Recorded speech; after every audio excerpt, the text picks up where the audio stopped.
తెలంగాణ వ్యాప్తంగా బోనాల పండుగ కన్నుల పండుగగా జరుగుతోంది. రాష్ట్ర వ్యాప్తంగా ప్రజలు బోనాల పండుగను వైభవంగా నిర్వహిస్తున్నారు. ముఖ్యంగా రాష్ట్ర రాజధాని హైదరాబాద్ లో బోనాల పండుగ అట్టహాసంగా సాగుతోంది. నెల రోజుల పాటు జరిగే ఈ ఉత్సవాలతో నగరంలో తెలంగాణ సంస్కృతి ఉట్టిపడేలా వాతావరణం ఉంది. గోల్కొండ, లాల్ దర్వాజా, ఉజ్జయిని అమ్మవారి బోనాలు అంగరంగ వైభవంగా నిర్వహిస్తున్నారు. ఈ క్రమంలో రాష్ట్ర ప్రభుత్వం కీలక నిర్ణయం తీసుకుంది. హైదరాబాద్ లోని మద్యం ప్రియులకు బిగ్ షాక్ తగిలింది. బోనాల పండుగ సందర్భంగా 2 రోజుల పాటు వైన్స్ బంద్ కానున్నాయి. ఈ మేరకు సిపి సివి ఆనంద్ ప్రకటన విడుదల చేశారు.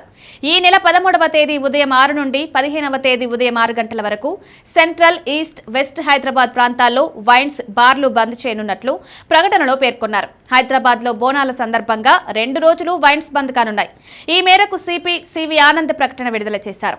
ఈ నెల 13వ తేదీ ఉదయం 6 నుండి 15వ తేదీ వరకు బంద్ చేయనున్నట్లు పేర్కొన్నారు. హైదరాబాద్ నగరంలో ఉజ్జయిని మహంకాళి జాతర బోనాల పండుగ సందర్భంగా శాంతి భద్రతల నేపథ్యంలో నగరంలోని వైన్స్ షాపులను బంద్ చేయాలని నిర్ణయించారు. బోనాల పండుగ సందర్భంగా నగరంలో ఎలాంటి అవాంఛనీయ సంఘటనలు జరగకుండా పోలీసులు, ఎక్సైజ్ శాఖ అధికారులు ముందస్తుగా మద్యం దుకాణాలను మూసివేస్తున్నట్లు తెలిపారు.